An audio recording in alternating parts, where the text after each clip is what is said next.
But gradually we had a very good group of young sisters. 2 of them were nurses.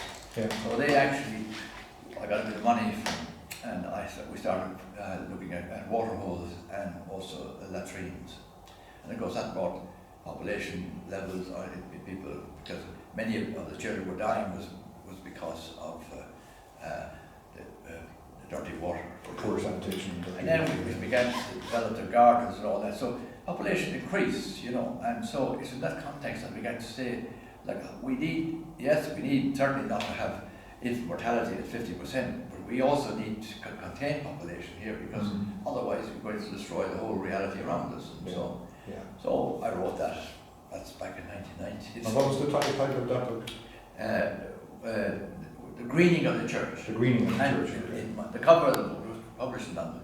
The cover of the book was a slight amount of green and mostly yellow. Okay. It wasn't very green. Okay. It was my second book. Yeah. I mean, my first book was published in 1984, 85.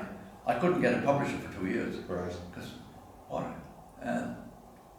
Theology and ecology. Oh my God. Yeah. How? And I used to say to them, what's this for that? No, I used to say to them, I said, you're really wondering about that, Well, I said, if you take up the Bible, the first line of the Bible tells you God created the heavens and the earth. That's like ecology and theology. Yeah. I never thought like that, but that's where. Yeah, because I suppose most people's understanding simply wouldn't. So basically, over the years, I wrote a book on water. I wrote a book on GM food. Yeah. I wrote a book on the structure of species, the death of life. I wrote a book on climate change. I wrote a book on Fukushima. Okay. I've written a book on that, and actually I have just edited a book now, really, with John Sweeney's in it. The response. Yeah. Yeah, excellent book. Yeah. So that's my latest, most latest. So it must be the passion, obviously, for this ecology has been there for quite some time in yourself. Yeah. And it was open to me. See, well, I just think of that wonderful reality of technology that helped us through microscope. I mean, I ran an MA here for quite a number of years with an extraordinary scientist and theologian, John Fee.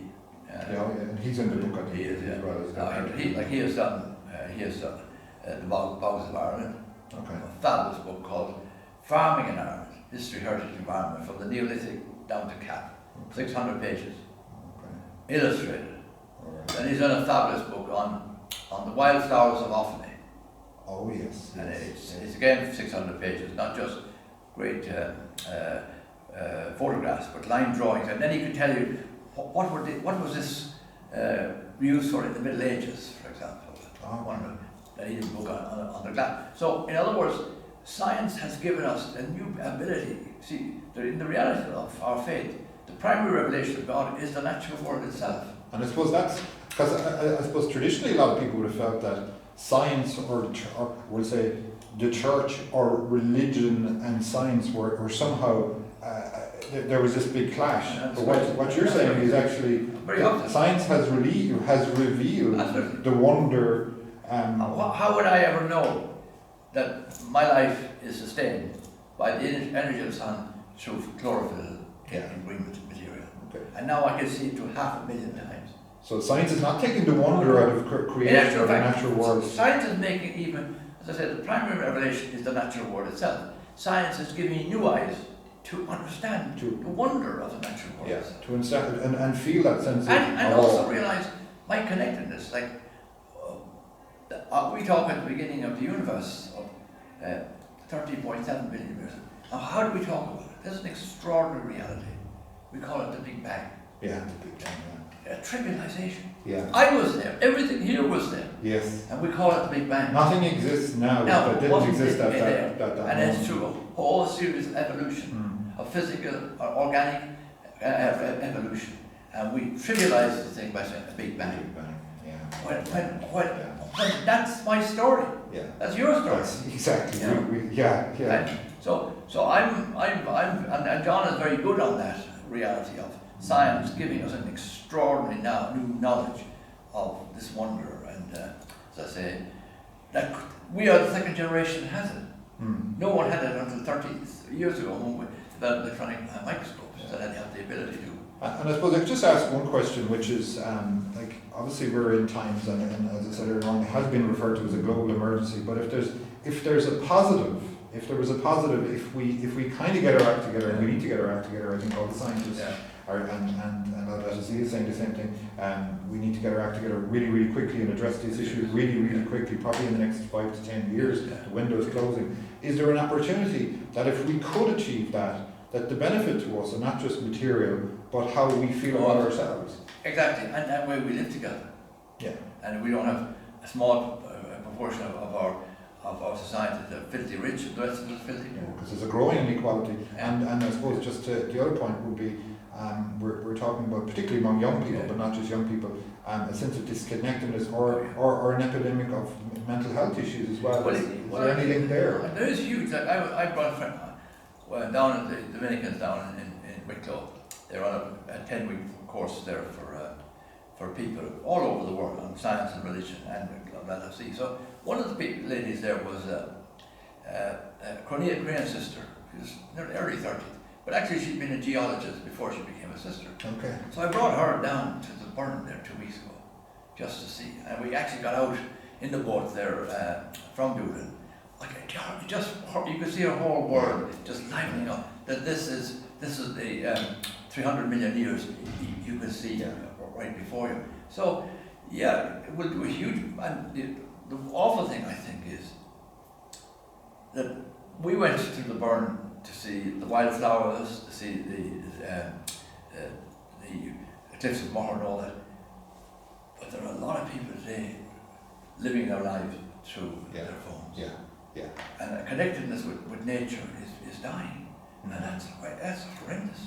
Yeah, and I suppose so people are going to have to challenge themselves. These are very useful instruments, but they're not instruments for living. So while the technology, on one hand, has allowed us to embrace the wonder of nature, it is also serving to separate us. Because I mean, you walk down the footpath, or you could be out in the middle of a forest somewhere, and you see someone walking along, and you know the thought would go through my head. For example, one of the things we opened this place up 20 years ago, and people walk through it, a lovely walk through, and it's an extraordinary place.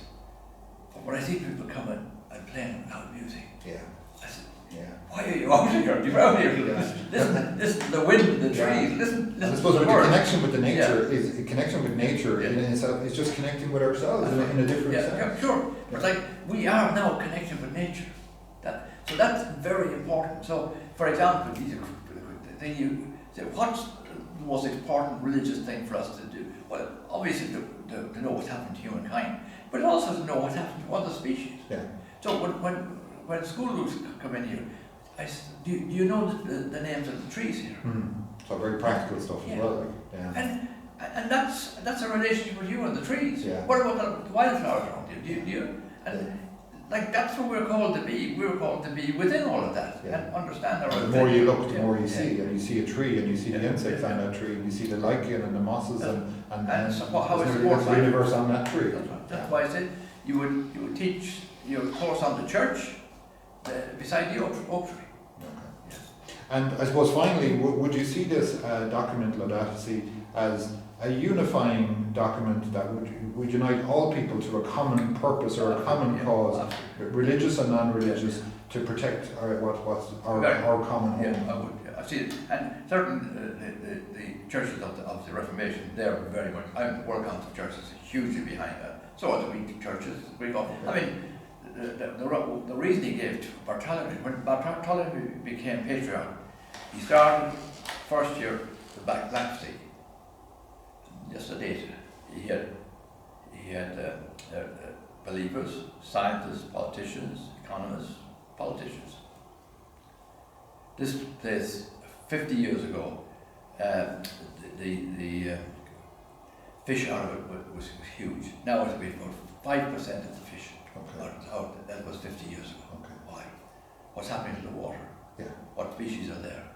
So that was the first almost week. The second week, what are we going to do about it? Yeah. What are we going to do? Are we going to say that's too bad? Forget about it. So that's what we've got to do. And it's about action as well, isn't it? It's not just that's what he was there for. yeah. It's not just good enough to feel outrage or feel a connection with a document or feel a connection with nature. We have to be, and I suppose it's almost like a call to arms or a call to action. We need to get out and look after it. And that's what religion is today.